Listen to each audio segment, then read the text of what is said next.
Talented, athletic, intelligent, and endearingly humble are just some of the words that come to mind when speaking about our next guest. In 2007, Jason Dunford became the first Kenyan to ever qualify to compete in the global Olympic arena for swimming, competing in both the 100-meter freestyle and his speciality, the 100-meter butterfly. It was at this historic meet where he broke both the African record and the Olympic record for the 100-meter butterfly with a time of 51.14 seconds. Boasting not one, but soon to be 3 degrees from Stanford University, Jason proves to not only be athletically gifted, but academically gifted too. Now, with a focus of contributing to the sustainable energy space, a passion for servant leadership, and a deep love for his home country, we sit down with Jason Dunford. Tell us a little bit about yourself. Most people would know me for my swimming, I guess. And this behind us is the pool that I learnt to swim in. Wow. So here we are, from where it started. Yeah. You can't really see the pool, probably it's a bit dark, you know.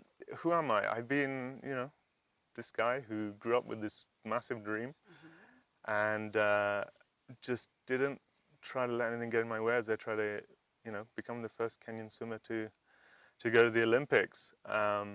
As kids, I had 2 brothers, Robert and David. Hi guys, if you're watching. David's now in the US and Robert is in South Africa. Okay.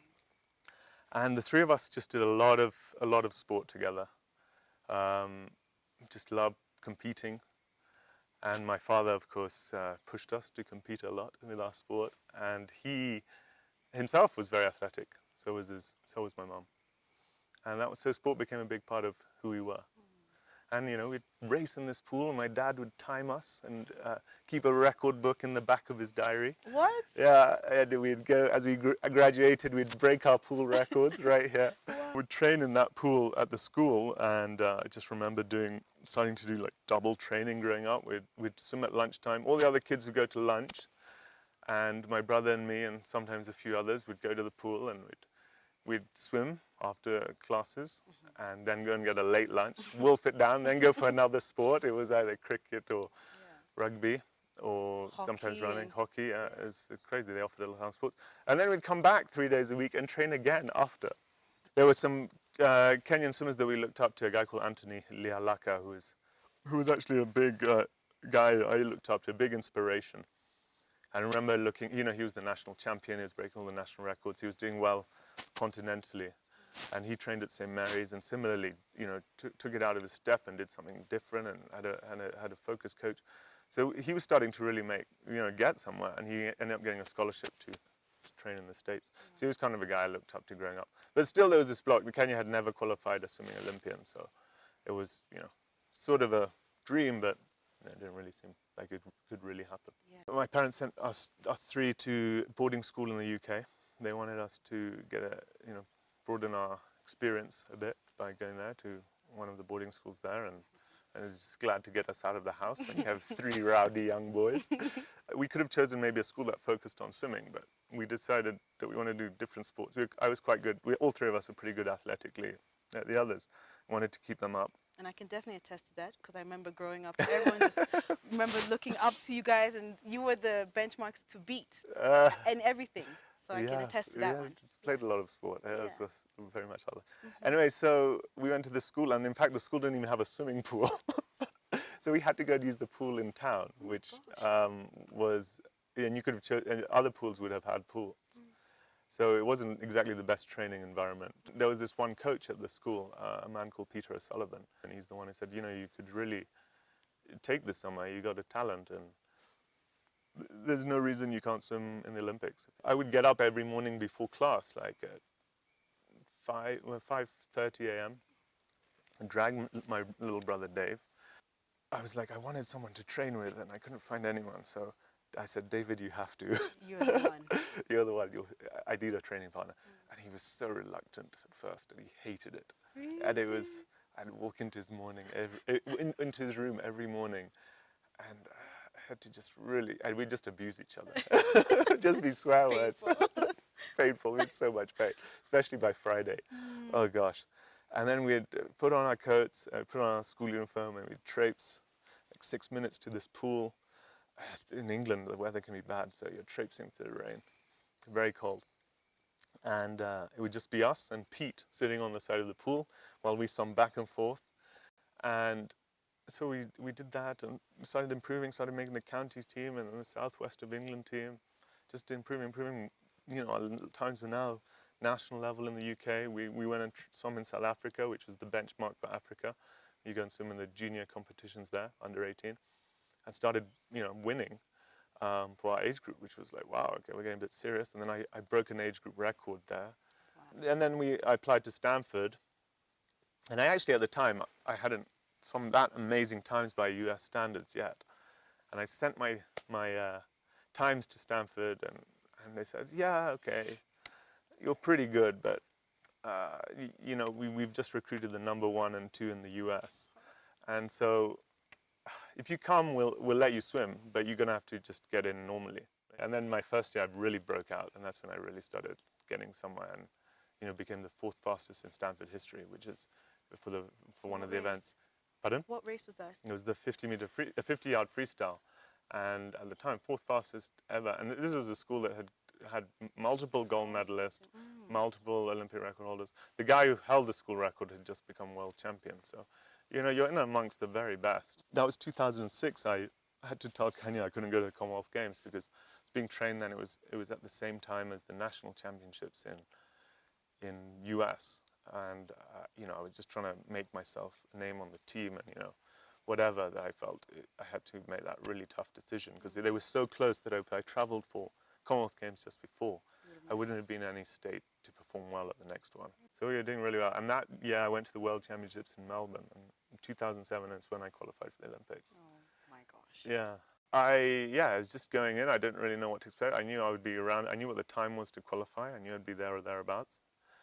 And yeah, I did it in the first event, which is the 100 freestyle, which is kind of my off event. I made the qualifying time in that event. So that was awesome. It kind of took the pressure off. And then I was swimming in this another event, which is my specialty, which is the 100 fly. And I was going in ranked, I think, 20-something in the world.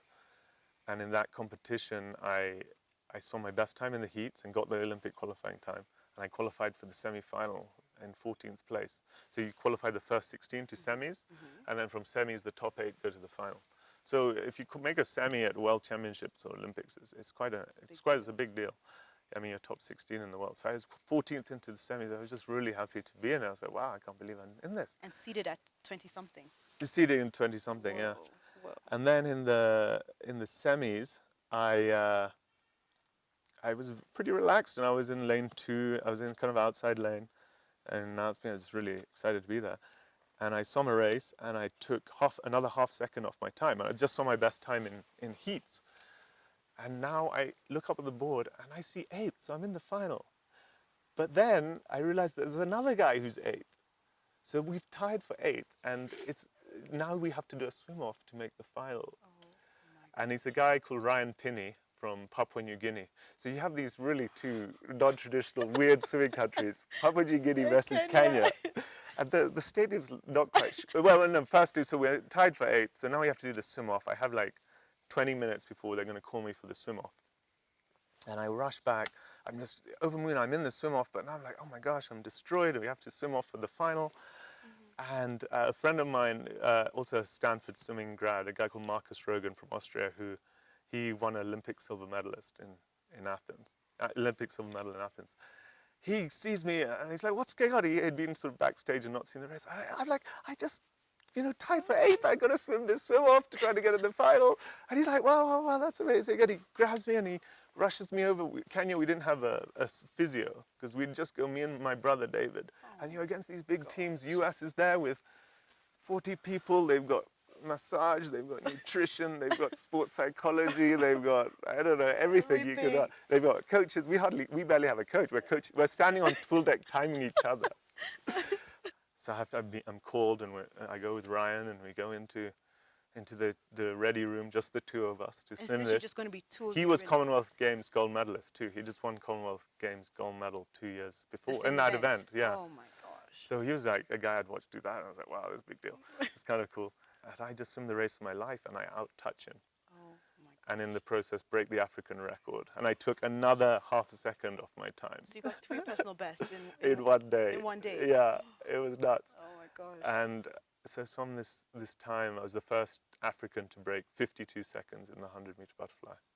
Yeah, so, Wow. and I was just outside the Commonwealth Games record at the time.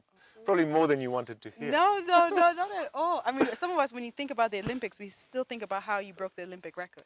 Yeah. I know people always say for 7 minutes. That's a detail. Yeah. You did it. Yeah, that was pretty amazing. So that was the following year in Beijing. A couple of heats later, a guy called Milorad Cabbage broke it. I don't think Phelps broke it because Phelps didn't swim as fast in heats. But Cabbage broke it, so I held it for like 7 minutes, but you know, whatever. Just a detail. Details. Just a detail. Anyway, made it to the finals, so that was incredible, qualified, and then fortunately didn't swim as fast as I swam in heats. Again, mentally I just didn't keep it together as well. I mean, but I ended up getting 5th, which was pretty good at the time. I mean, the best this country has ever done, Yeah. truly. Yeah. And then talk us through the transition to what you're doing now. And graduated, got a degree in human biology. I then stayed at Stanford to do a second degree in environmental science. Got very passionate about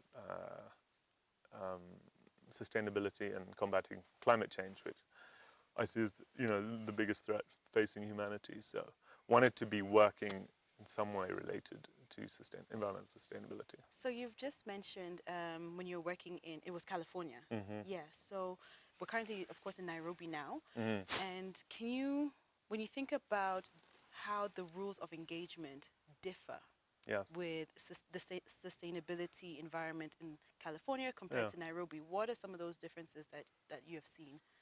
I mean, you've got different issues as it pertains to solar, and that, you know, there's a big energy access problem in Africa.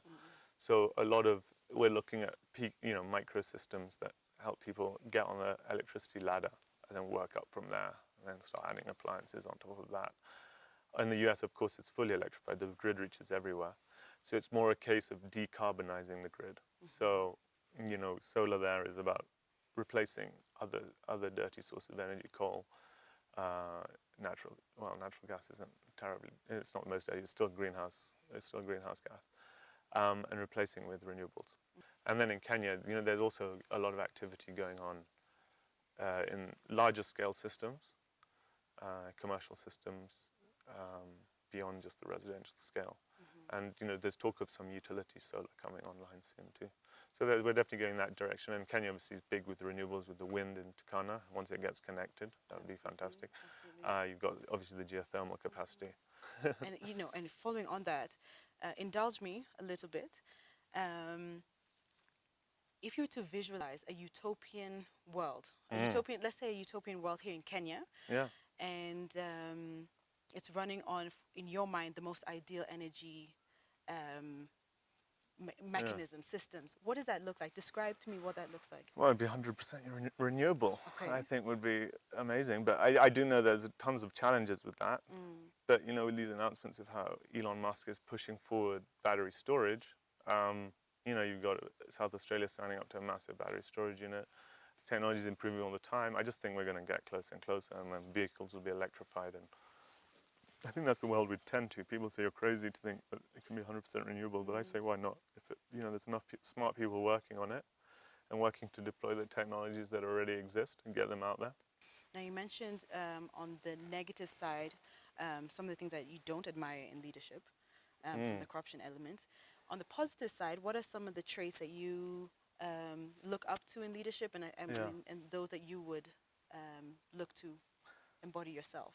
I think about being the servant leader, that you're not above anybody, you're there to work for the people, whatever it is you're doing. So whether you're leading an organization, your boss, your customers, your employees, you're working for them, you know, as a servant leader to move the company forward, or same in government.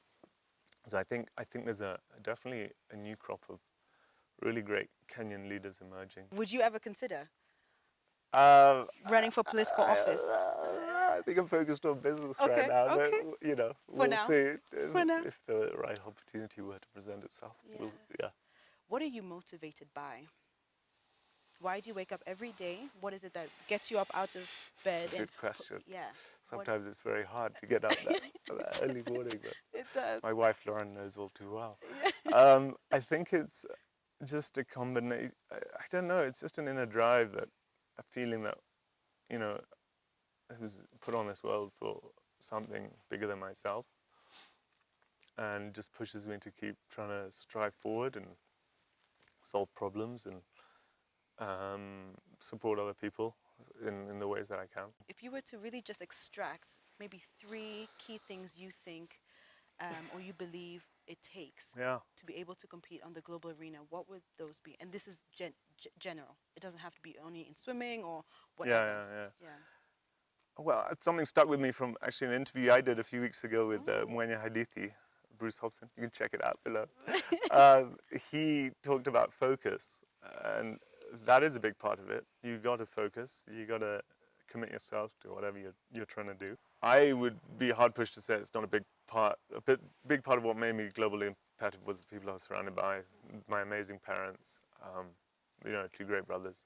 I think just believing, I mean, it sounds cliche, but really believing that you can do it, and that whatever level you're at, trying to be the best, and doing what it takes to try to be the best is what I would say. Why Kenya? You know, you're currently based in the US. Yeah. The whole world is your oyster. Why have you chosen, you know, I think Kenya is the place for you? I mean, I guess it's home, so it just has that draw to bring me back. It's going to make me tear up. Oh. No. Kenya's just given a lot to my family, and no, my great grandfather moved to Kenya in 1902. So, wow. It's okay. Yeah, it's good. Yeah.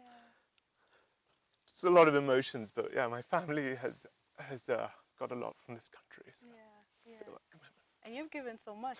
Your whole family has given so much to this country, which I don't think is always celebrated enough. You know, so let's just take a moment to at least appreciate what your family has done for this country and continues to do. Truly, Appreciate that. absolutely. And I think that, you know, you guys are true shujas. We don't mention it enough. We don't at all. You know. Okay. Emotional. I know, it's so sweet. It's sweet. Yeah. And now, speaking of Kenya, you are highly, highly patriotic. Your whole family is highly patriotic and has always been. What role do you think Kenya can play in the global affairs of the world in terms of business, economics, whatever, sports, Yeah. whatever? Number 1, and number 2, are you pro or anti-globalization for Kenya? Oh, that's a good question.